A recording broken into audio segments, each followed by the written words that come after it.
Ya, kita bersyukur untuk kasih setia Tuhan yang tidak pernah berubah di dalam kehidupan kita.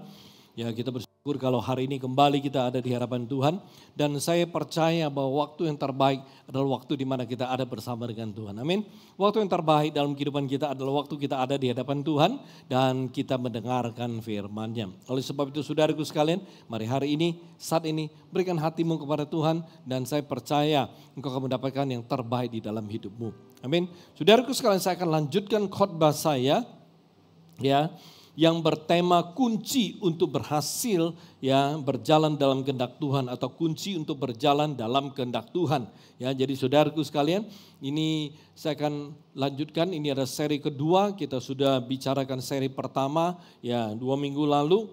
Ya, nah saudaraku sekalian, kita akan mulai dengan firman Tuhan, kita mulai dengan ayat daripada firman Tuhan ini, ya juga merupakan ayat tema tahunan kita. Ya, jadi tema tahunan kita atau yearly theme kita adalah God will first atau memprioritaskan kehendak Tuhan. Jadi saudaraku sekalian mulai ya tahun ini mulai Juni ini kita akan terus berjalan dalam tema tahunan kita dan kita akan mulai melihat bagaimana Tuhan memimpin kita punya kehidupan ya, bagaimana Tuhan menuntun kita punya kehidupan ya. Mari saudaraku sekalian kita buka firman Tuhan.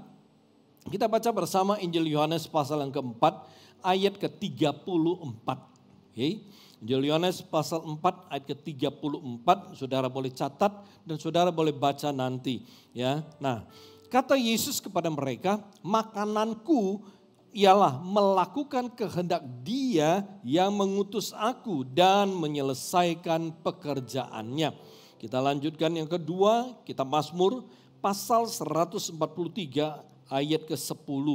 Oke, kita Mazmur ya pasal ke-143 ayat ke-10. Ajarlah aku melakukan kehendak-Mu, sebab Engkaulah Allahku. Kiranya roh-Mu yang baik itu menuntun aku di tanah yang rata. Amin. Jadi saudaraku sekalian, saya review sedikit aja ya dari seri yang pertama.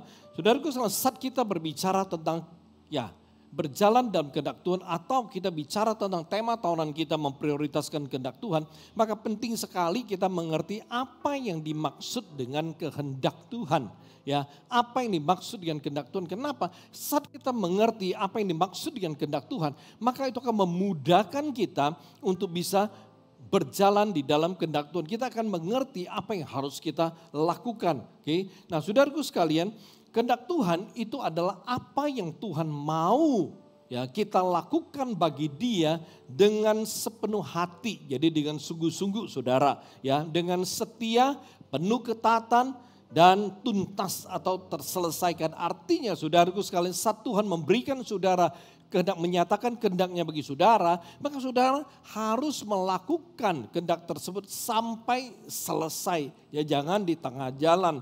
Jadi itu kehendak Tuhan. Saudaraku sekalian, ketika Tuhan menyatakan kehendaknya, Tuhan tidak pernah mau kalau kita berjalan atau kita melakukan kehendaknya hanya setengah-setengah. Amin. Ya, jadi kehendak Tuhan adalah apa yang Tuhan mau kita lakukan. Jadi ketika saudara mulai mengerti apa yang Tuhan mau saudara lakukan, maka saudara akan bisa melakukannya. Amin saudaraku. Ya, daripada kita nggak ngerti apa yang Tuhan mau kita lakukan. Jadi pada waktu Tuhan mau kita, ya kita tahu apa.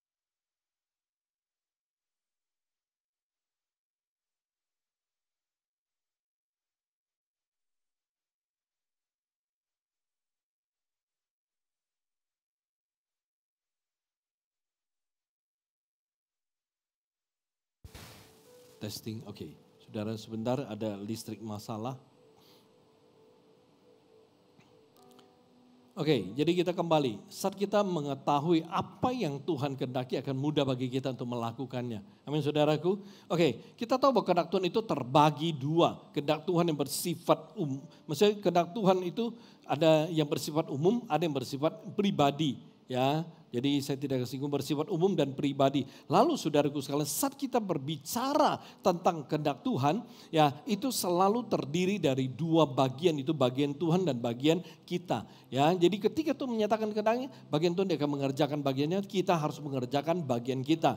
Ya, jadi ini adalah hal yang ya saudara perlu ketahui. Dan saudaraku sekalian, pada saat kita ya menerima pernyataan kehendak Tuhan, perhatikan. Selalu ada jarak, ada waktu, ada masa dari Tuhan menyatakan kehendaknya sampai dengan pada waktu Tuhan menggenapi dia punya kehendak. Oke, saya ulangi. Pada waktu Tuhan menyatakan kehendaknya di sini, sampai waktu Tuhan itu menggenapi kehendaknya, ini ada jarak. Ada satu masa, ada waktu. Jadi saudaraku sekalian, oleh sebab itu perhatikan. Mungkin ada orang waktu Tuhan menyatakan kehendaknya seminggu kemudian dia sudah mendapatkan atau menerima penggenapan. Ada yang sebulan, ada yang 3 bulan, ada yang setahun, 2 tahun, 3 tahun, atau 5 tahun. Nah, jarak atau waktu persiapan ini, ya ini ada satu waktu di mana Tuhan itu mulai mempersiapkan kita, Tuhan mulai memproses kita, Tuhan mulai membentuk kita. Oleh sebab itu pada waktu saudara ya menerima pernyataan kehendak Tuhan, ya saudara sekalian, saudara belum langsung melihat apa yang Tuhan katakan itu tergenapi, ya itu di mana saudara tahu saat itulah saudara ada di satu masa persiapan. Nah ini yang kita perlu mengerti saudaraku sekalian. Oleh sebab itu pada waktu kita sedang dipersiapkan, perhatikan ada banyak tantangan, ada banyak masalah, mungkin ada banyak hal-hal yang terjadi dalam kehidupan kita. Kenapa? Karena Tuhan itu sedang mempersiapkan kita. Tuhan mempersiapkan kita melalui tantangan. Tuhan mempersiapkan kita melalui masalah. Tuhan mempersiapkan kita dengan berbagai hal-hal yang ya tidak terduga yang datang di dalam kehidupan kita. Amin. Nah, jadi saudaraku sekalian itu adalah hal-hal yang kita perlu mengerti. Nah, kita lanjutkan. Saya akan lanjutkan seri yang kedua. Nah, saudaraku sekalian perhatikan. Saat Tuhan menyatakan kehendaknya bagi kita, maka itu berarti Tuhan mau kita berjalan dalam kehendaknya. Oke, sederhana. Tapi dengarkan baik-baik. Waktu Tuhan menyatakan kehendaknya bagi saudara, maka itu berarti Tuhan mau saudara itu berjalan di dalam kehendaknya. Nah, kenapa Tuhan mau kita berjalan dalam kehendaknya? Karena Tuhan mau kita mengalami kuasanya dan mau kita melihat kemuliaannya yang luar biasa di dalam kehidupan kita. Oleh sebab itu saudaraku sekalian, ya hari ini ya saya akan lanjutkan seri yang kedua. Di sini saya akan ajarkan ya apa yang kita butuhkan agar kita bisa tetap ya berada di dalam kehendak Tuhan. Ya, jadi ada 2 kunci sederhana yang saya mau sampaikan kepada saudara ya agar saudara bisa berhasil untuk berjalan dalam kehendak Tuhan. Yang pertama adalah percaya. Nah saudaraku sekalian, saat kita berbicara mengenai percaya, kata percaya adalah kata yang sangat umum ya di dalam kehidupan orang Kristen, kata yang tidak asing. Tapi saudaraku sekalian, seberapa dari kita yang mengerti, yang menyadari saat kita berbicara tentang percaya, kita berbicara tentang sesuatu yang bersifat terus menerus, terus berlangsung di dalam kehidupan kita dan sifatnya itu kontinuitas saudaraku. Jadi waktu kita berkata percaya ya kepada Tuhan, maka kita gak percaya Tuhan 1 tahun, gak percaya Tuhan 5 tahun, enggak saudaraku. Tapi pada saat kita berbicara tentang percaya pada Tuhan, maka kita akan percaya Tuhan terus menerus sampai apa? Sampai kita kembali ke sorga. Jadi percaya ini sifatnya terus berlangsung. Nah ini yang harus kita mengerti saudara. Ya, nah pada saat kita mengerti, percaya itu sesuatu yang terus berlangsung, maka saudaraku sekalian sebagai seorang Kristen, ya saudara harus percaya kepada Tuhan terus menerus. Dan kita tidak bisa berkata, aku percaya Tuhan tahun ini, tahun depan aku nggak percaya Tuhan, tahun depannya lagi aku baru percaya, nggak bisa saudara, ya nggak bisa. Oke, jadi ini sifat dari kata percaya. Nah saudaraku, kalau saudara mau berhasil berjalan dalam kehendak Tuhan, maka saudara mesti percaya pada kehendak Tuhan itu sendiri. Artinya ketika Tuhan menyatakan kehendaknya bagi saudara, saudara mesti percaya kalau ini adalah yang Tuhan mau saudara lakukan di dalam kehidupan saudara. Amin. Nah rasa percaya atau percaya itu sangat penting. Kenapa? Karena percaya merupakan dasar di mana Anda bisa tetap berada di dalam kehendak Tuhan. Saya akan memperlihatkan kepada saudara satu bagian firman Tuhan yang menarik. Satu perikop, Hakim-Hakim pasal yang ke-20, kita mulai baca ayat ke-18. Oke. Lalu orang Israel berangkat dan maju ke Betel. Di sana mereka bertanya kepada Allah, siapakah dari kami yang lebih dahulu maju berperang melawan Bani Benyamin? Jawab Tuhan, Suku Yehuda lah yang lebih dahulu. Oke, saudaraku sekalian, untuk melihat di pasal 20, saudara mesti kembali melihat apa yang terjadi di pasal 19. Saya akan dengan sekilas menceritakan kepada saudara. Saudaraku sekalian, di pasal 19 ada seorang Lewi, dia mengambil seorang gundik ya menjadi istrinya ya. Dan setelah mereka menikah, tiba-tiba Alkitab berkata istrinya serong lalu pulang ke rumah bapaknya. Ya, setelah kurang lebih 4 bulan, maka si Lewi ini nyusul ke rumah istrinya, ke tempat mertuanya. Ngapain mau jemput dia punya istri? Nah, saudaraku sekalian, ketika sampai di rumah mertuanya, istrinya lihat dia datang senang, mertuanya juga senang, saudara. Ya, jadi waktu ya udah datang, suaminya berkata mau bawa dia pulang. Lalu mertuanya bilang gini, oh nggak masalah, tapi kamu nginep dulu beberapa hari di sini gitu loh. Ya, jadi kata mertuanya lu segarkan diri lu dan lain sebagainya. Nah, saudaraku sekalian, setelah kurang lebih beberapa hari dia nginep di sana, nah si Lewi bilang ke mertuanya, aku mau pamit. Lalu mertuanya bilang, oke, nggak apa-apa. Ya sekarang kita makan minum, kita ngobrol dulu. Ya nanti siangan atau sore baru kamu pulang. Dan mereka ngobrol, makan dan lain sebagainya. Menjelang sore, waktu Lewi ini udah mau berangkat, mertuanya bilang gini, udah tahan dulu ya, ini tanggung udah mau sore, nginep dulu lah, besok baru balik gitu loh. Dan oke, si Lewi udah nginep. Besok kan ya, waktu dia mau berangkat, sama mertuanya juga bilang, udah makan minum dulu, ngobrol dulu, bentaran nanti baru jalan. Ya, dan mereka ngobrol dan lain sebagainya, makan sampai sore. Waktu sore dia mau jalan, mertua kembali mau minta dia nginep, dia bilang nggak usah, dia maksa. Lalu mereka pulang.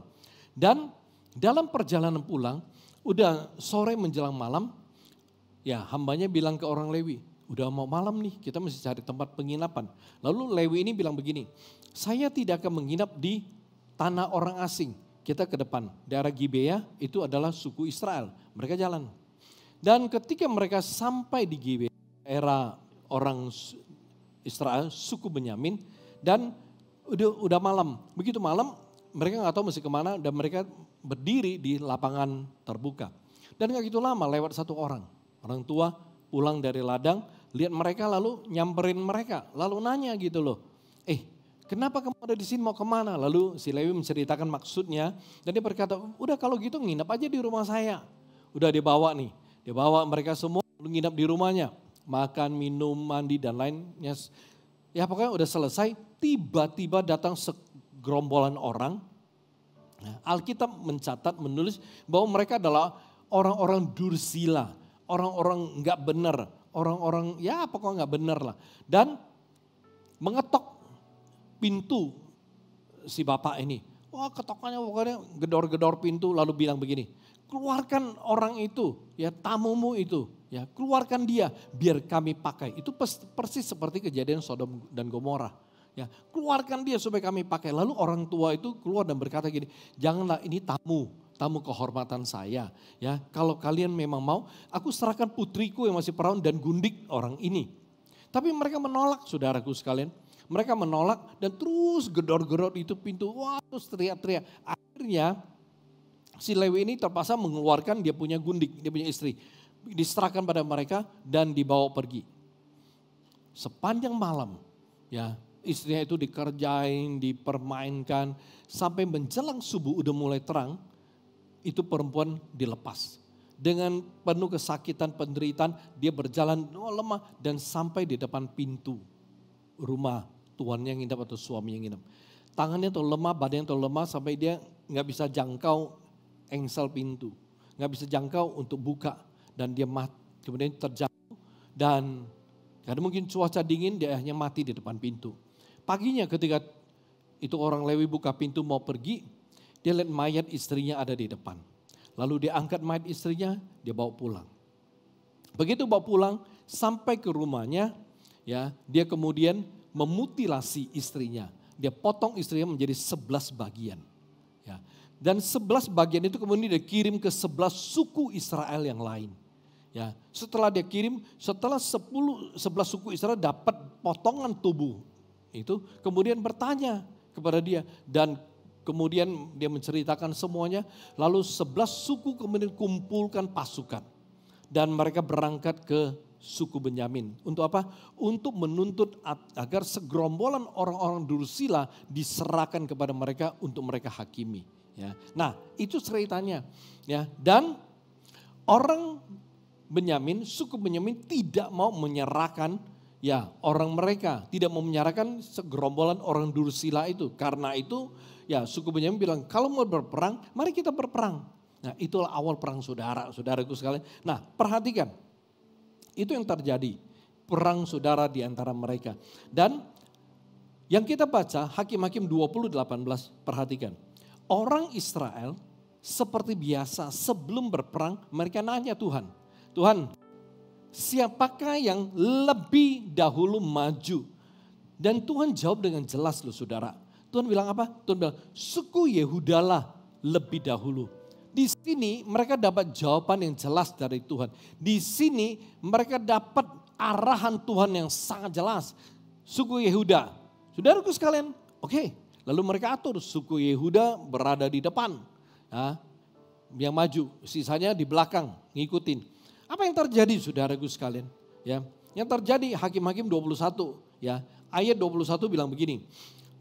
Juga Bani Benyamin maju menyerang dari Gibea dan menggugurkan ke bumi 22.000 orang dari orang Israel pada hari itu. Perhatikan, 11 suku itu mendapat jawaban yang jelas dari Tuhan. Suku Yehuda yang maju, oke, lihat firman Tuhan. Tetapi ternyata mereka kalah, saudara. Ya, bukan saja kalah, tapi mereka gugur tuh 22.000 orang loh. Pertanyaannya, mengapa mereka bisa kalah? Kan mereka udah dapat arahan yang jelas dari Tuhan. Sangat jelas loh. Tuhan bilang suku Yehuda yang maju dahulu. Berarti itu yang Tuhan kehendaki. Benar kan? Itu yang Tuhan mau. Ya. Tapi kenapa mereka bisa kalah? Salahnya di mana? Salahnya siapa? Kan Tuhan suruh. Berarti Tuhan arahkan. Berarti itu yang Tuhan mau. Mereka ngikutin apa yang Tuhan mau. Tapi malah mereka kalah gitu loh. Saudaraku sekalian, kemudian saya mencoba untuk mengerti. Saya renungkan dan luar biasa. Ternyata ini bukan salah siapa-siapa. Tapi ini merupakan bagian dari pembentukan Tuhan atas 11 suku sebelum Tuhan menggenapi kehendaknya yang luar biasa atas mereka. Tuhan memproses mereka untuk membentuk kepercayaan bangsa Israel kepada Dia secara mutlak. Perhatikan, saya sudah jelaskan tadi sebentar. Waktu Tuhan menyatakan kehendak sampai Tuhan menggenapi, itu selalu ada satu masa persiapan. Di sini Tuhan bentuk, di sini Tuhan proses. Supaya apa? Supaya kita siap untuk menerima kehendak Tuhan yang luar biasa. Saudaraku sekalian, minggu lalu saya khotbah. Saya katakan, waktu ketika sesuatu terjadi tidak sesuai dengan harapan kita, bisa nggak kita tetap percaya Tuhan? Bisa kita tetap percaya pada apa yang Tuhan kehendaki? Ini yang terjadi. Saudaraku sekalian, Israel maju, tapi mereka kalah. Maju sesuai arahan Tuhan. Tapi mereka kalah. Dan ternyata Tuhan mau supaya mereka mempercayai Dia secara mutlak. Dan puji Tuhan saudaraku sekalian. Ayat ke-23. Kemudian pergilah orang-orang Israel lalu menangis di hadapan Tuhan sampai petang. Sesudah itu mereka bertanya kepada Tuhan. Akan pergi pulakah kami berperang melawan Bani Benyamin? Saudara kami itu. Perhatikan Tuhan bilang apa? Tuhan jawab. Majulah melawan mereka. Tuhan jawab, majulah melawan mereka. Kedua kali nih, Tuhan kasih tahu, maju. Artinya Tuhan izinkan, Tuhan setujui, ya, Tuhan kehendaki, lu maju. Tapi apa yang terjadi saudara? Kedua kali waktu mereka maju, perhatikan di ayat ke-25, kita lompat.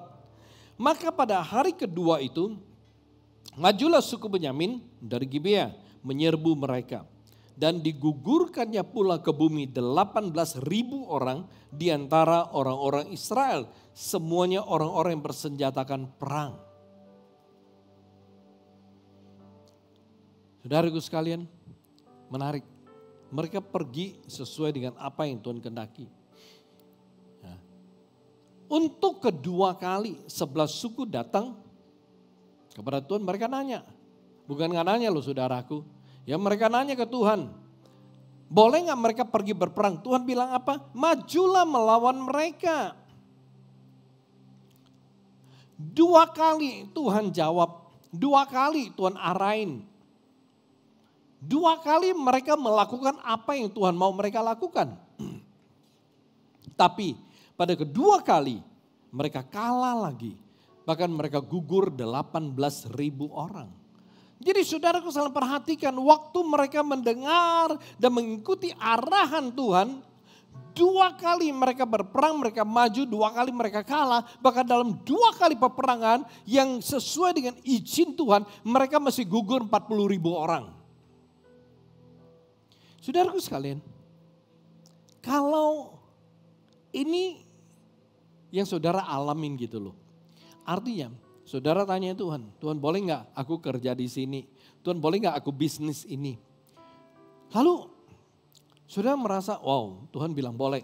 Saudara start, saudara mulai kerja di perusahaan tersebut atau saudara mulai bisnis. Buka bisnis, jalanin bisnis. Tapi yang terjadi saudaraku, waktu saudara start bisnis saudara berjalan bisnis saudara. Ternyata apa yang saudara percayai bahwa wow saudara imani bahwa wah Tuhan sudah arahkan bahwa Tuhan akan berkati. Begitu saudara start bisnis, saudaraku sekalian 3 bulan. Saudaraku sekalian, saudara bukan ngalamin ya break even. 3 bulan saudara tuh rugi terus. Saudara terus berusaha untuk mengubah strategi, 6 bulan kemudian tetap rugi. Nah saudaraku sekalian, kira-kira saudara masih tetap percaya nggak kalau ini adalah seizin Tuhan ketika ya aduh kok saya udah rugi 6 bulan ya. Tuhan bilang boleh, kenapa gue start di bisnis ini? Padahal saudara doa dengan jelas ya dan saudara dapat konfirmasi amat jelas dari Tuhan. Nah ternyata rugi. Nah saudaraku sekalian, saudara masih tetap percaya enggak? Atau waktu saudara kerja di sebuah perusahaan. Ya. Dan ketika saudara kerja di sana, pada awalnya segala sesuatu berjalan biasa. Tapi tiba-tiba saudara, kok saudara merasa tekanan mulai datang.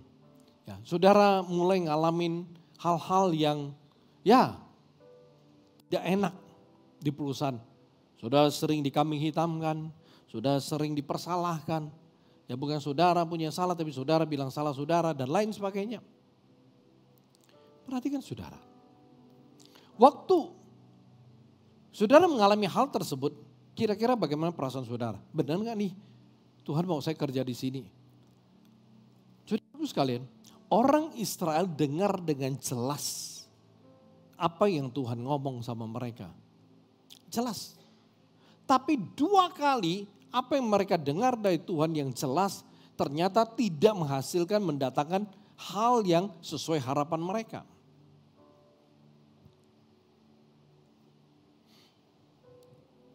Menarik saudaraku sekalian. Kenapa mereka bisa kalah? Bukankah Tuhan menyuruh mereka maju? Ketika bertanya salah siapa, nggak ada salah siapa saudaraku. Sekali lagi saya mau katakan bahwa ini merupakan bagian dari proses Tuhan atas 11 suku sebelum Tuhan menggenapi dia punya kehendak. Saudaraku sekalian, Tuhan mau supaya ke-11 suku itu benar-benar mempercayai Tuhan. Walau kenyataan yang mereka dapat itu tidak sesuai dengan harapan mereka, tidak sesuai dengan keinginan mereka. Tuhan mau kalau melihat ke-11 suku Israel itu benar-benar bisa tetap percaya kepada dia sepenuhnya atau tidak. Dan puji Tuhan saudara. Ke-11 suku Israel itu tetap percaya kepada Tuhan walau mereka telah gagal atau mereka telah kalah 2 kali. Ya. mereka tetap kembali dan bertanya kepada Tuhan apa yang harus mereka lakukan selanjutnya. Mereka datang bertanya kepada imam Tuhan. Pasal ke-28 kita lihat. Dari Hakim-Hakim pasal 20. Dan Pinehas bin Eleazar bin Harun menjadi imam Allah pada waktu itu. Kata mereka, haruskah kami maju sekali lagi untuk berperang melawan Bani Benyamin, saudara kami itu? Atau haruskah kami hentikan? Jawab Tuhan. Oke, berarti ini ketiga kali. Jawab Tuhan, majulah sebab besok aku akan menyerahkan mereka ke dalam tanganmu. Majulah. Ketiga kali Tuhan suruh mereka maju. Tuhan suruh mereka maju pertama kalah, kedua kalah. Ketiga Tuhan bilang maju lagi. Kira-kira ada pergumulan gak di antara mereka? Kira-kira ada keraguan gak di antara bangsa Israel? Lah, Tuhan suruh yang pertama kalah. Kedua kalah, ini ketiga kali. Gimana? Spekulasi, maju atau enggak? Tapi saudaraku sekalian kita bersyukur. 11 suku tetap percaya dan mereka tetap maju sesuai kehendak Tuhan. Mereka tetap maju sesuai arahan Tuhan. Ayat ke-35, Tuhan membuat suku Benyamin terpukul kalah oleh orang Israel. Dan pada hari itu orang-orang Israel memusnahkan dari antara suku Benyamin 25.100 orang. Semuanya orang-orang yang bersenjatakan pedang. Pada ketiga kali mereka maju, Tuhan menyatakan kuasanya. Tuhan menyatakan kemuliaannya. Suku Benyamin dikalahkan oleh 11 suku Israel. Karena mereka tetap percaya. Mereka tetap percaya kepada Tuhan walau pada awalnya apa yang mereka alami itu benar-benar tidak sesuai dengan harapan mereka, tidak sesuai dengan keinginan mereka, tidak sesuai dengan kenyataan yang mereka telah lihat sebelum-sebelumnya. Karena sebelum-sebelumnya sebelum mereka masuk di tanah Kanaan, setiap kali mereka berperang, mereka bertanya pada Tuhan dan setiap kali Tuhan berkata maju, mereka selalu menang. Selalu menang. Tapi kali ini mereka kalah 2 kali, tapi mereka tetap percaya kepada Tuhan. Saudaraku sekalian, kalau kita mau berjalan, bisa berjalan dalam kehendak Tuhan, maka kita mesti percaya pada kehendak Tuhan yang datang dalam kehidupan kita. Kalau kehendak Tuhan itu datang dalam kehidupan kita, dan kalau kita tidak bisa mempercayainya, maka kita tidak pernah akan berjalan dalam kehendak Tuhan tersebut. Tapi pada saat kita percaya bahwa ini yang Tuhan mau kita lakukan bagi dia, walau yang kita lihat, kita alami, kita rasakan itu sepertinya tidak seperti yang kita inginkan, kita harapkan. Saya mau katakan kita tetap harus percaya. Saya berikan contoh lain. Musa. Keluaran 3:10. Keluaran 3:10 firman Tuhan bilang begini. Jadi sekarang pergilah. Aku mengutus engkau kepada Firaun untuk membawa umatku orang Israel keluar dari Mesir. Oke. Perhatikan, Musa berangkat ke Mesir dengan panggilan dan perintah Tuhan serta kehendak Tuhan yang sangat jelas. Sangat jelas. Ya, Tuhan bilang, aku mengutus engkau kepada Firaun untuk membawa umatku keluar dari Mesir. Jelas. Jelas. Tuhan sendiri yang ngomong sama Musa. Tapi kenyataannya saudaraku sekalian, waktu Musa sampai ke Mesir, waktu sampai dia berbicara dengan Firaun, saudaraku sekalian, kenyataannya itu berbanding terbalik dengan apa yang Musa bayangkan. Dan juga tidak semudah seperti yang Musa pikirkan, saudara. Firaun ternyata tidak mau melepaskan bangsa Israel. Mungkin pada waktu Tuhan memanggil dan memberi perintah kepada Musa, Tuhan bilang begini, lu pergi tuh, lu ketemu tuh Firaun. Dan gua akan buat dia melepaskan umat Israel. Jadi mungkin Musa berpikir dia datang, dia ngomong sama Firaun, Firaun, Tuhan mau engkau melepaskan bangsa Israel. Lalu Firaun akan langsung melepaskan. Dia tinggal bawa Israel keluar. Mungkin itu bayangannya. Karena Tuhan sampaikan kepada dia dengan sangat jelas. Tapi kenyataannya ketika dia sampai di istana Firaun, dia ngomong sama Firaun itu berbanding terbalik dengan apa yang ada dalam pikirannya. Mungkin berbanding terbalik dengan perasaan waktu Tuhan ngomong sama dia. Dia merasa oh gampang, Tuhan udah ngomong mah gampang. Tahu-taunya Firaun gak mau lepasin bangsa Israel. Dan kemudian Tuhan itu mesti menyatakan tulah penghukuman kepada bangsa Mesir. Dan saudaraku sekalian, saya tidak perlu ceritakan proses satu persatu tulah karena kita sudah tahu. Tapi bayangkan, itu tidak gampang loh. Ya, waktu Firaun tidak mau lepasin, Musa pulang. Lalu bicara sama Tuhan. Tuhan, lu bilang lu utus gua ke sana untuk bawa umat lu. Tapi Firaun gak mau kasih. Musa bilang sama Tuhan, lu yang suruh. Tapi dia gak mau lepasin gimana? Tuhan pakai tulah pertama. Lalu Firaun gak tahan panggil Musa. Musa datang, Firaun berkata oke, suruh Tuhan beresin, stopin ini tulah. Gua lepasin bangsa Israel. Dari 1 sampai ke 10. Saudaraku sekalian, itu makan waktu. Dan setelah tulah ke 10, Firaun baru mau lepasin bangsa Israel. Musa berangkat dengan sangat jelas apa yang Tuhan perintahkan. Tapi yang dia hadapi tidak semudah seperti yang dia bayangkan. Perhatikan, kalau posisi kita seperti Musa, saudaraku sekalian, kira-kira apakah saudara bisa tetap percaya ya kepada apa kata Tuhan? Apakah saudara bisa tetap percaya kepada apa yang Tuhan mau saudara lakukan? Ketika segala sesuatu tidak berjalan semulus bayangan kita. Karena seringkali kalau menurut kita, kalau yang Tuhan sudah arahkan, Tuhan sudah perintahkan, Tuhan sudah suruh, Tuhan sudah izinkan, maka segala sesuatu tanda kutip gampang, mudah, cepat.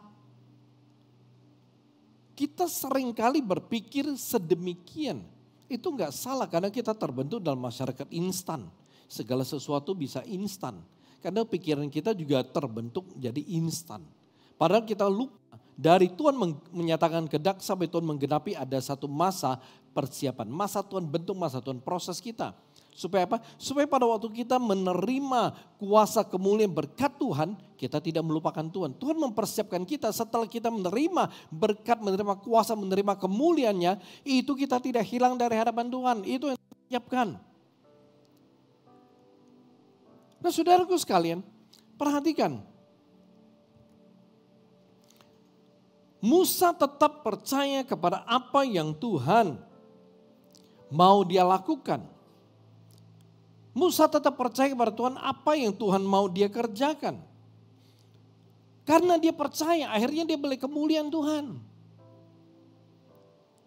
Dia melihat bagaimana Tuhan melepaskan bangsa Israel mulai 10 tulah. Waktu dikejar bagaimana dia melihat Tuhan membelah Laut Merah. Dia melihat banyak kuasa Tuhan.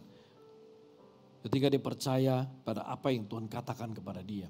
Jadi saudaraku sekalian, kalau kita mau berjalan dalam kehendak Tuhan, maka kita harus bisa tetap percaya kepada kehendak Tuhan yang dinyatakan bagi kita. Walau kadang itu berbanding terbalik dengan bayangan kita, saudara. Karena perhatikan, semua orang Kristen, waktu Tuhan menyatakan kehendaknya, Tuhan mengatakan dia akan memberkati kita, dia akan menyembuhkan kita, dia akan dan lain sebagainya. Dia akan melakukan sesuatu yang luar biasa bagi kita. Pikiran kita connect-nya bahwa itu akan terjadi besok, lusa, minggu depan. Seringkali connect-nya begitu. Itu gak salah loh saudara. Ya, iman kita kan begitu. Iman saudara tidak salah. Tapi perhatikan Tuhan punya waktunya. Itu waktu dia mempersiapkan kita. Tuhan tidak mau waktu dia memberkati kita dengan luar biasa, lalu kita lupa Tuhan. Kita tinggalkan Tuhan, kita tinggalkan ibadah. Kita sibuk dengan berkat yang Tuhan telah berikan dan taruh dalam kehidupan kita. Tuhan gak mau. Oleh sebab itu, ketika Tuhan mau memberikan sebuah berkat yang sangat besar dalam hidup kita, dia akan benar-benar membentuk kita. Dia akan proses kita, dia akan siapkan kita, dia akan bentuk kita sedemikian rupa. Supaya kita benar-benar siap. Oleh sebab itu saudaraku sekalian, Kalau Tuhan menyatakan kehendaknya bagi kita, kunci pertama, saudara mesti percaya penuh kepada kehendak tersebut. Walau waktu kehendak Tuhan diberikan kepada kita langsung pasti positif pikiran kita. Ya, tapi masalahnya pikiran kita akan berubah menjadi negatif ketika kita menghadapi halangan, rintangan, dan tantangan. Padahal bukan kehendak Tuhan itu salah. Tetapi itu adalah persiapan, proses, dan pembentukan Tuhan. Saudara perlu tahu ini. Karena ketika saudara tahu hal ini, maka saudara akan menjadi seorang pemenang. Karena selama saudara tidak tahu ada masa persiapan, pembentukan, dan proses, kita seringkali akan mulai menyalahkan Tuhan. Kenapa Tuhan bilang mau memberkati saya, tetapi kenapa justru bukan berkat yang datang, masalah yang datang. Oleh sebab itu ingat baik-baik, masa Tuhan menyatakan kehendak sampai kepada penggenapan. Ada satu jarak persiapan Tuhan mempersiapkan kita. Oke, kita kembali. Jadi saudaraku sekalian perhatikan. Kalau kita benar-benar ingin bisa berjalan kehendak Tuhan, kita perlu mengerti masa waktu persiapan pembentukan Tuhan. Apabila kita tidak mampu percaya dan tidak bisa terima waktu atau masa pembentukan Tuhan atas kehidupan kita sebelum kehendak Tuhan itu digenapi, maka kita tidak mengerti kehendak Tuhan itu tersebut dalam kehidupan kita. Amin. Dan saudaraku sekalian, kalau kita tidak pernah bisa mengerti kehendak Tuhan tersebut dalam kehidupan kita, kita tidak pernah akan mengerti untuk berjalan dalam kehendak Tuhan. Untuk percaya kepada sesuatu yang terlihat, itu mudah. Jadi mungkin waktu Tuhan menyatakan kehendak kepada saudara, dan itu adalah hal yang pernah saudara lihat, itu mudah untuk saudara percaya. Tapi untuk percaya pada sesuatu yang tidak terlihat, tidak pernah dilihat, itu tidak mudah saudaraku. Oke, saya berikan contoh. Ya, contoh kalau saudara adalah anak muda, tiba-tiba Tuhan itu datang, ya, menyatakan kehendaknya mungkin melalui doa saudara, melalui hamba Tuhan dan lain sebagainya. Itu menyatakan kehendaknya dan Tuhan mau saudara melayani, contohnya ya di tim praise and worship. Nah saudaraku sekalian, mungkin bagi saudara, tim praise and worship, saudara gampang untuk percaya, mudah. Oh Tuhan mau saya melayani di tim praise and worship, saudara bisa langsung amin dan percaya. Bisa. Kenapa? Karena setiap minggu saudara datang beribadah, saudara lihat, worship leader itu seperti apa, singer itu seperti apa, pemusik itu seperti apa. Saudara lihat, setiap minggu itu seperti ini. Jadi saudara punya gambarannya. Jadi ketika Tuhan menyatakan kehendak, Tuhan mau pakai engkau dan Tuhan mau engkau melayani di tim praise and worship, saudara oke, amin, mudah untuk mengerti. Karena saudara pernah lihat, udah ada gambarannya. Tapi contohnya bagaimana kalau saudaraku sekalian, ya Tuhan itu menyatakan kehendak kepada saudara. Contoh suatu hari melalui nabi atau melalui hambanya untuk menyatakan kehendaknya seperti ini. Ya, Tuhan mau semua jemaat Antioquia, Medan setiap hari doanya 7 jam. Wah, angka sempurna 7 saudaraku. Pagi 3 jam, ya siang 1 jam, malam 3 jam. Saudaraku sekalian, saudara gak pernah doa 7 jam. Gak pernah dengar orang doa 7 jam seperti apa. Ya, nggak pernah sama sekali nggak punya gambarannya. Dan saudara mulai membayangkan, wah 7 jam, 3 jam di pagi. Nah kalau saya sekolah berangkat jam 7, saya mesti doa jam setengah 4, jam 4 subuh dong. Mulai doa 3 jam. Kalau saya kerja jam 8, bukan setengah 5 gue mesti bangun untuk doa. Lalu kalau siang 1 jam, saya sekolah breaknya 15 menit, gimana doa 1 jam? Kalau saudara berkata, gue kerja breaknya mungkin sejaman, ya jam 12 sampai jam 1, gue doa 1 jam mungkin pas, tapi gue makannya kapan? Malam, gue balik kerja, gue mulai tidur, gue masuk kamar, naik ranjang, anggaplah jam 10. Jam 10 gue masih doa 3 jam, sampai jam 1. Nanti jam setengah 4 gue bangun lagi, gue tidur berapa jam? Sulit untuk masuk ke otak. Dan saudara berkata, ini kehendak Tuhan. Apa nggak salah nih kehendak Tuhan? Nggak pernah lihat. Saudara nggak pernah lihat. Nggak punya gambaran. Jadi susah saudara untuk percaya karena tidak pernah melihat, tidak pernah terlihat. Atau tiba-tiba kehendak Tuhan datang pada saudara. Setiap minggu, ya saudara harus menangkan 1 jiwa bagi Tuhan. Saudara waktu kehendak Tuhan itu datang, saudara mungkin termenung bingung. Kenapa? Saudara mungkin dalam hati berkata, 5 tahun aja 1 jiwa gak pernah gue menangkan.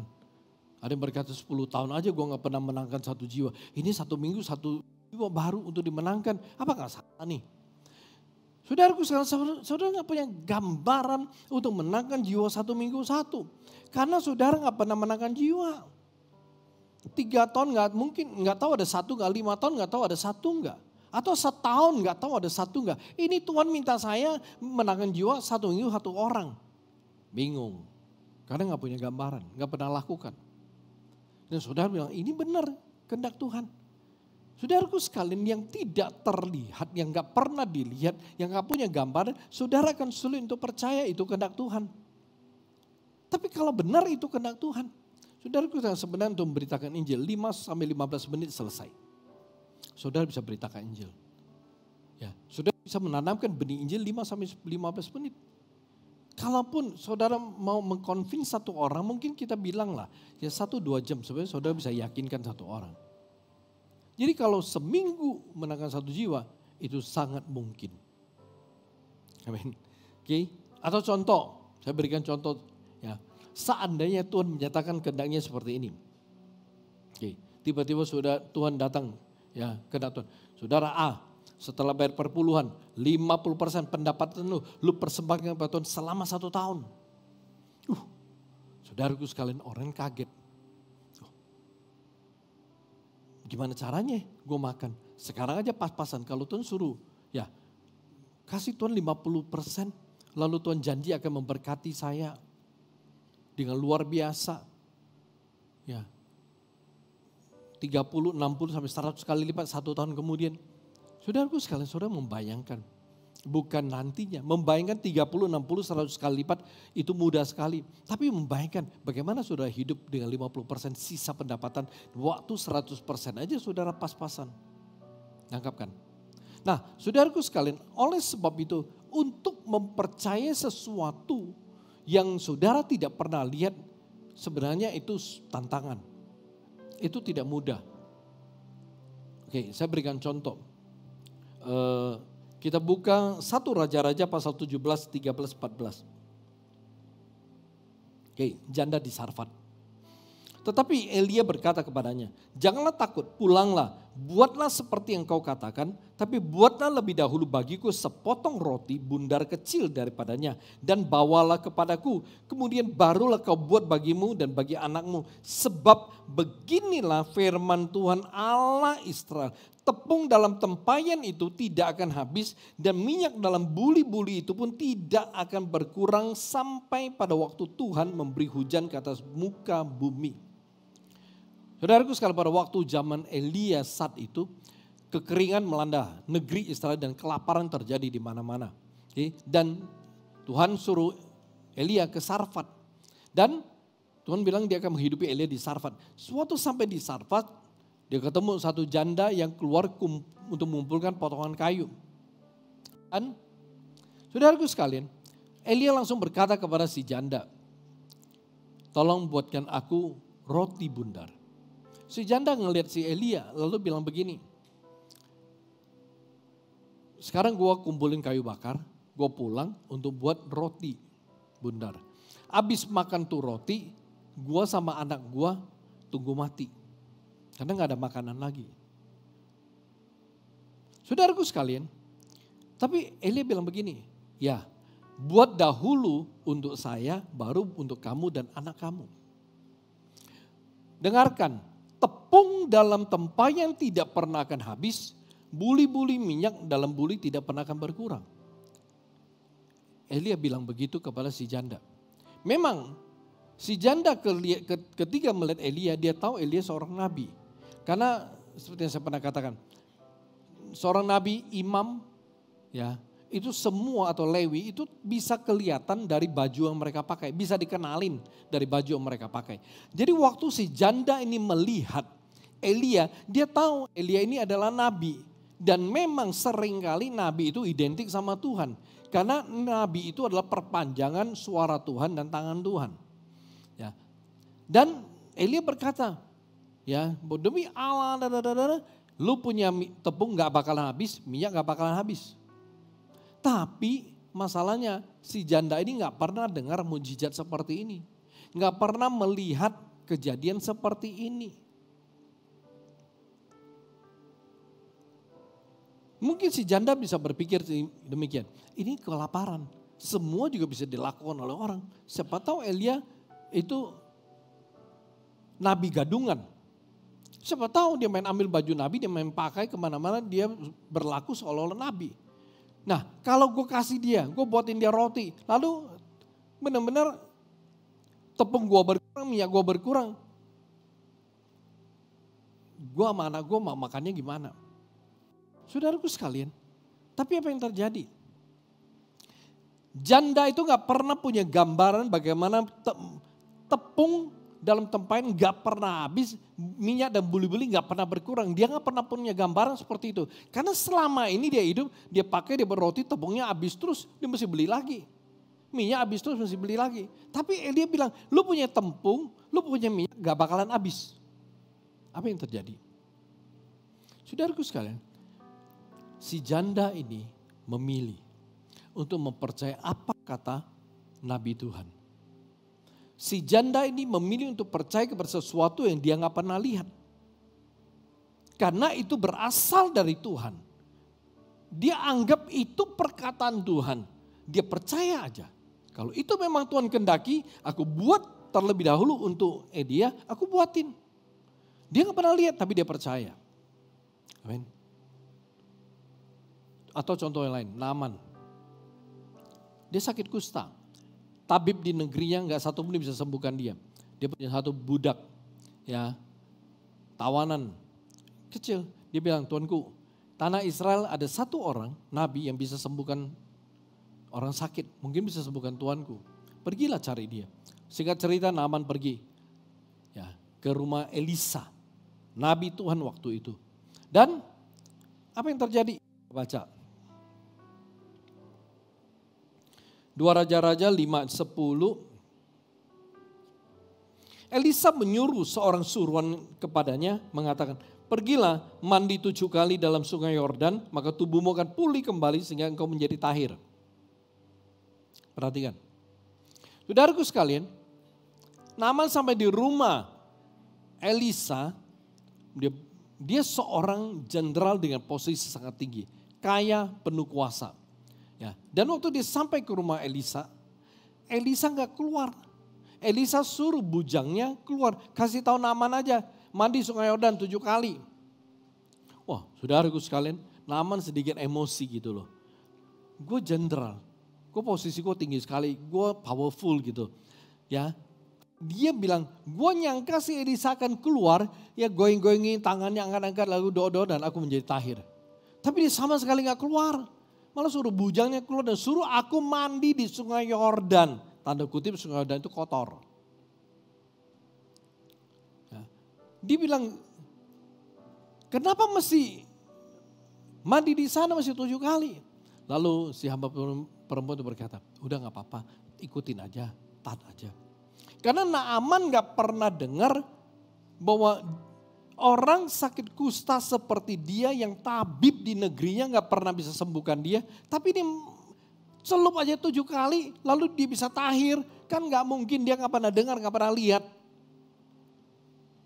Saudaraku sekalian, apa yang terjadi? Waktu Naaman memilih untuk percaya, taat, dia lakukan. Pertama kali, kedua kali, 3 kali, sampai ke 6 kali dia celup gak sembuh-sembuh. Tapi pada kali ke-7, waktu dia celupin badannya, dia bangun, badannya tahir. Nah saudaraku sekalian, mempercayai sesuatu yang tidak terlihat gak mudah. Gak pernah kita lihat, gak pernah punya gambaran, itu tidak mudah. kita sudah terbentuk di dalam sebuah kebiasaan, yaitu melihat apa yang terlihat. Harusnya kita belajar untuk hidup dengan melihat yang tak terlihat. Saat kita berbicara tentang Tuhan. Oleh sebab itu, saat kita berbicara tentang kehendak Tuhan, saat saudara mau bisa tetap berjalan dalam kehendak Tuhan, maka saudara mesti bisa percaya kepada apa yang Tuhan kehendaki saudara perbuat. Walau saudara gak pernah lihat, walau saudara gak pernah punya gambaran. Tapi kalau itu yang Tuhan mau saudara lakukan, saudara percaya. Kalau saudara percaya dan tetap mempercayai ya apa yang Tuhan mau saudara lakukan. Walau ketika saudara mulai berjalan dengan kehendak Tuhan, ada banyak tantangan, banyak pergumulan, banyak masalah bermunculan dalam hidup saudara. Saya katakan tetap percaya pada kehendak Tuhan dan saudara akan melihat kemuliaan Tuhan nantinya. Karena ketika Tuhan mau memberkati seseorang, ketika dia mau menyatakan kehendaknya, kita tahu kehendak Tuhan itu selalu membawa berkat, selalu membawa hal-hal yang baik. Ya, rancangannya rancangan membawa damai sejahtera, bukan kecelakaan. Jadi di balik semua rencana, semua kehendak Tuhan ada hal yang baik. Dan untuk berjalan ke sana kita butuh satu masa. Dan itu masa seringkali ya bukan masa yang mudah. Itu masa yang penuh dengan tantangan, proses pembentukan. Kenapa? Karena Tuhan mau kita mampu menerima sesuatu yang dari Dia. Oleh sebab itu Tuhan perlu melatih kita untuk bisa siap menerima satu berkat yang luar biasa dari Dia. Jadi ketika kehendak Tuhan datang dalam hidup saudara, maka saudara harus percaya penuh bahwa itu yang Tuhan mau dari saudara. Itu yang Tuhan mau saudara lakukan, itu yang Tuhan mau lakukan bagi saudara. Kalau saudara percaya penuh pegang tetap, saudara akan melihat kemuliaan Tuhan yang luar biasa. Jadi apapun kehendak Tuhan bagi saudara, saudara tetap bisa berjalan di dalamnya. Kalau saudara percaya selalu. Amin. Jadi yang kedua,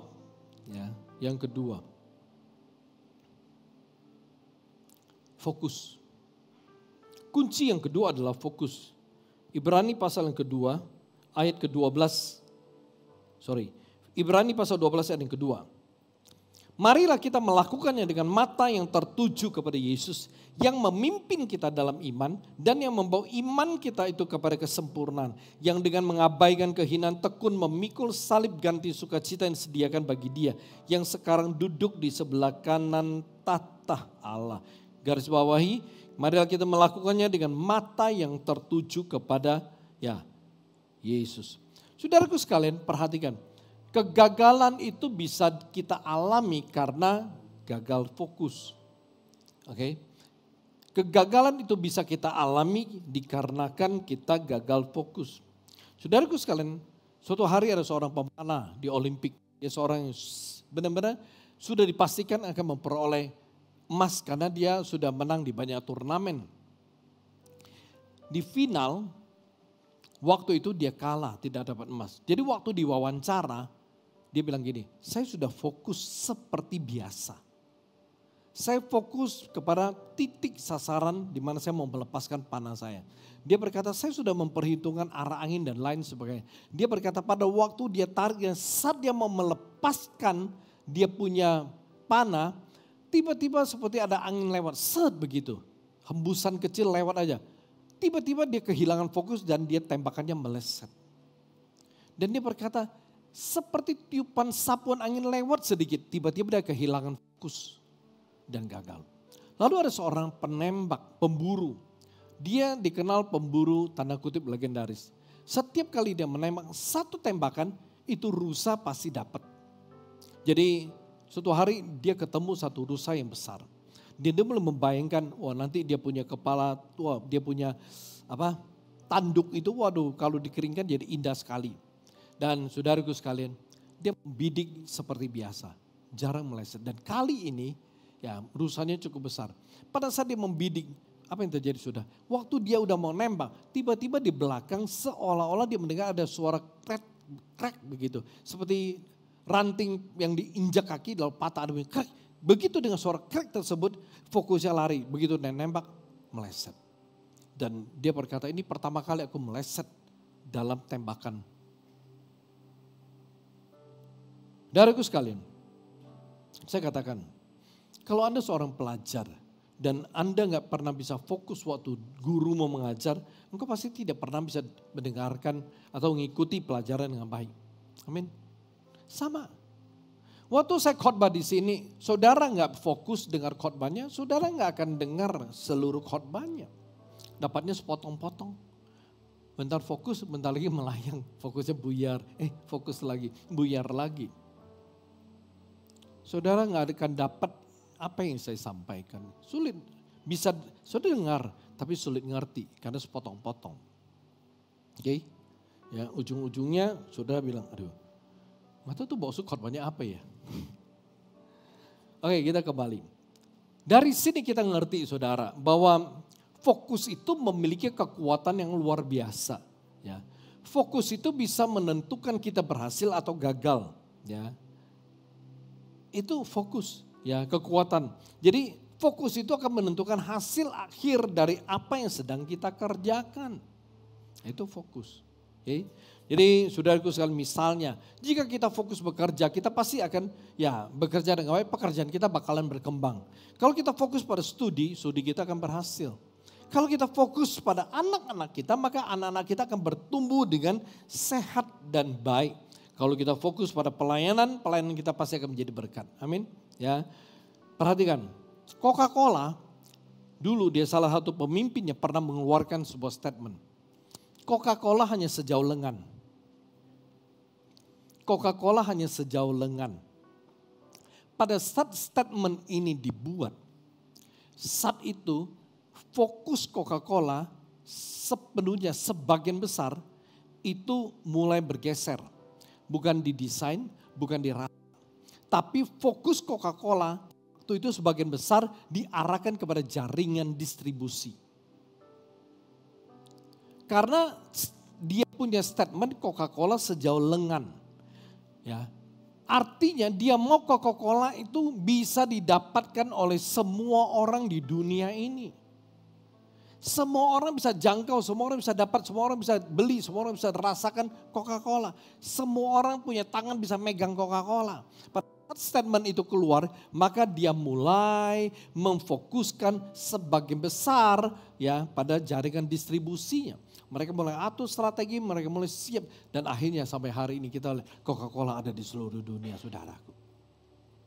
Coca-Cola ada di mana-mana di seluruh dunia. Karena mereka fokus pada statement mereka, Coca-Cola hanya sejauh lengan. Jadi di sini memberitahu kepada kita bahwa fokus itu bisa mendatangkan kekuatan yang luar biasa.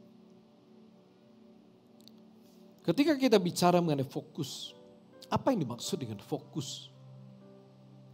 Fokus adalah memusatkan perhatian dan pikiran kita sepenuhnya kepada sebuah tujuan atau sasaran.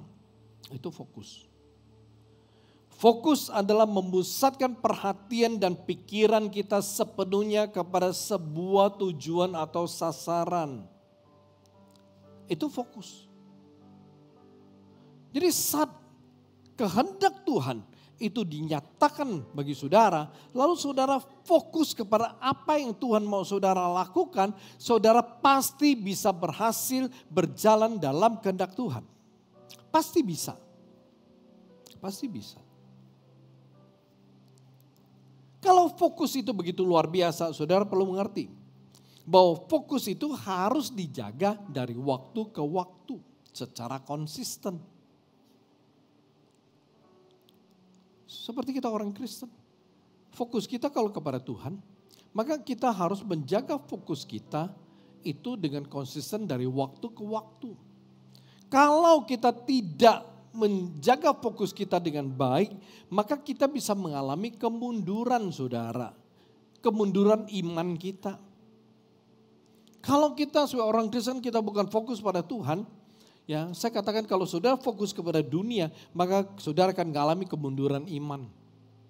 Itu pasti. Okay? Ya.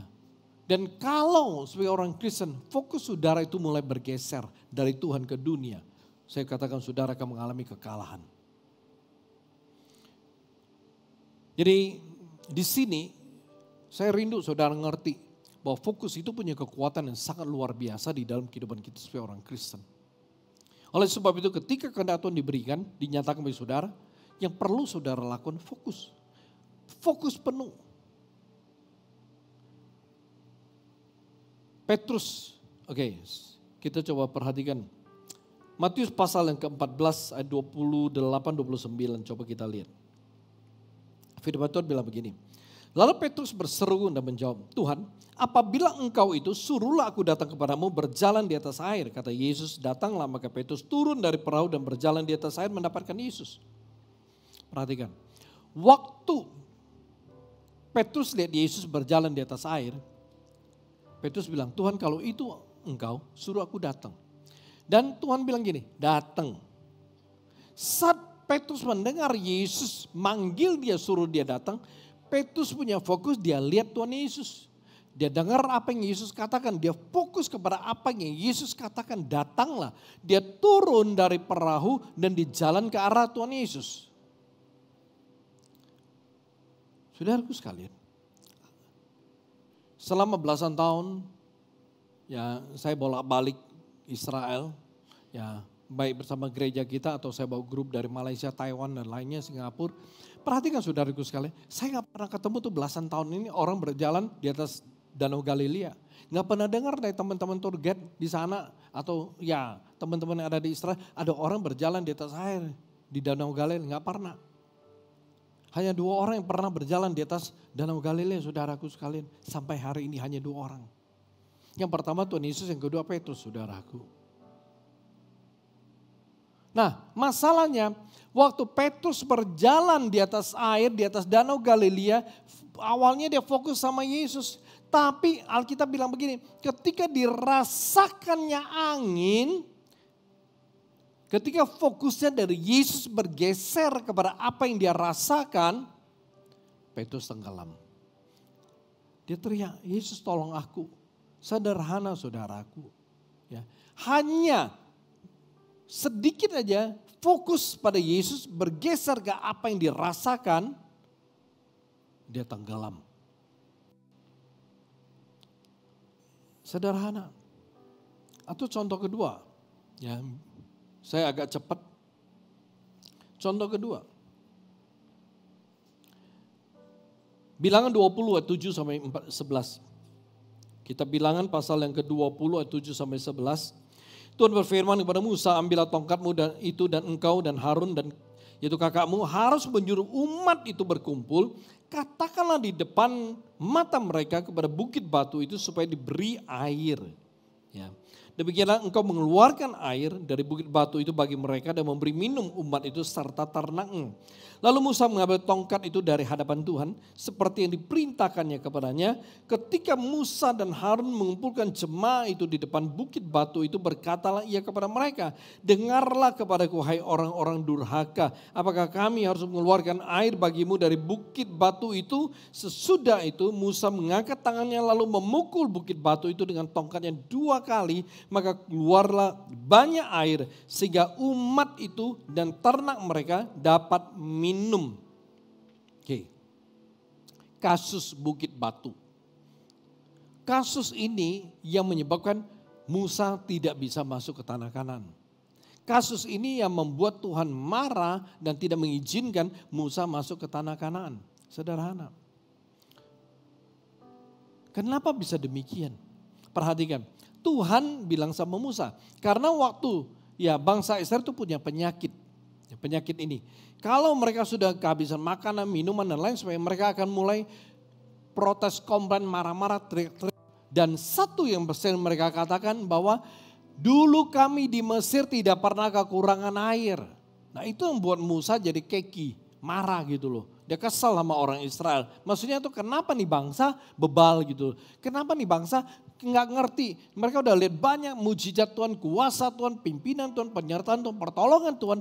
Tapi ngalami kejadian seperti ini mereka lupa semua kebaikan Tuhan. Lupa semua kuasa Tuhan, lupa semua kemuliaan Tuhan. Lupa. Kenapa? Yang mereka marah adalah saat mereka tidak punya air. Saat mereka punya kebutuhan bermasalah. Mereka marah. Mereka lupa semua kebaikan Tuhan. Saya nggak tahu ada di antara saudara seperti ini nggak? Udah lihat begitu banyak kebaikan Tuhan, kemuliaan Tuhan, kuasa Tuhan, kasih Tuhan dalam hidup saudara.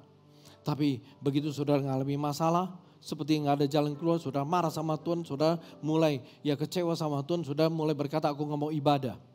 Itu kan kurang ajar saudara. Udah banyak tuh Tuhan tolong, Tuhan berkati. Tapi gara-gara seperti ini saudara punya iman nggak tahu kemana. Untung Tuhan penuh kasih saudaraku. Kalau saya semua biarin gitu. Keki itu loh. Ya maklum saya manusia. Tapi terima kasih. Dia tetap berkasih karunia atas saudara. Amin. Nah Musa beda mungkin sama dengan saya. Emosi saudara. Ya, Musa begitu kumpulin tuh umat. Tuhan kan bilang lu kasih tahu, lu perintahkan tuh batu keluarnya air. Ngomong. Musa bukan fokus kepada apa kata Tuhan untuk dia. Tapi Musa fokus pada perasaannya, emosi, marah. Begitu itu kumpul, dia bilang, no lu mau air, nih air gue kasih tuh. Dia pukul tuh batu, baru Tuhan suruh lu perintahkan. Jadi Tuhan merasa Musa menantang Tuhan.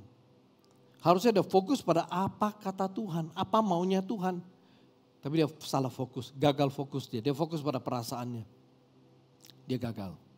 Oleh sebab itu saudaraku sekalian, saya mau katakan, kalau saudara mau berjalan dalam kehendak Tuhan, saudara mesti fokus. Fokus kepada apa yang Tuhan mau saudara lakukan. Fokus pada kehendak Tuhan. Jangan gagal fokus. Kalau saudara gagal fokus, saudara sulit berjalan dalam kehendak Tuhan. Amin. Kalau mau berjalan dalam kehendak Tuhan, dua hal ini. Percaya sama fokus. Percaya kepada kehendak Tuhan. Fokus kepada kehendak Tuhan. Dua ini. Kalau saudara benar-benar ya bisa berjalan dalam dua hal ini, saudara pasti bisa berjalan kehendak Tuhan. Saudara gak akan gagal.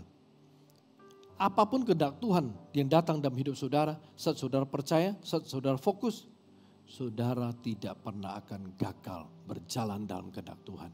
Amin. Kita tundukkan kepala.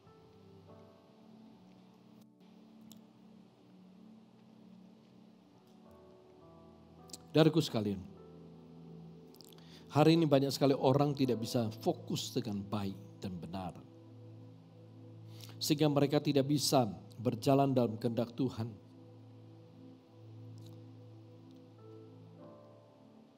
Jadi kunci untuk berhasil berjalan kehendak Tuhan adalah saudara harus percaya, bisa percaya dan bisa fokus kepada kehendak Tuhan yang jelas atas kehidupan saudara. Saudaraku sekalian, saya tidak tahu apa yang Tuhan pernah nyatakan bagi saudara kehendaknya. Tapi kalau saudara bisa sungguh-sungguh percaya, selalu percaya, tetap percaya dan tetap fokus kepada kehendak Tuhan dalam hidup saudara, saya katakan saudara pasti akan melihat kemuliaan Tuhan. Karena saat kehendak Tuhan digenapi, ada kuasa, ada berkat, ada kemuliaan daripada Tuhan dalam kehidupan saudara. Itu bisa dilihat, bisa dirasakan, bisa dialami, bisa dimiliki. Oleh sebab itu Tuhan mau mempersiapkan kita dengan sebaik-baiknya. Renungkan saudaraku. Haleluya. Bapa, hamba berdoa, hamba menyerahkan firman-Mu. Mari Tuhan, Engkau memberkati firman-Mu, menyempurnakan firman-Mu dalam hidup setiap daripada anak-anak-Mu yang percaya dan menerimanya dalam hidup mereka. Tuhan berkati dan biarlah kuasa dari firman-Mu akan terus bekerja, terus bergerak dalam hidup setiap kami. Sehingga akan menuntun kami, membawa kami untuk menjadi seorang yang bisa berjalan dalam kehendak-Mu dengan baik. Terima kasih Bapa. Terpujilah namamu, mulia bagi namamu. Dalam nama Yesus aku berdoa dan bersyukur untuk firman-Mu. Haleluya, haleluya, amin.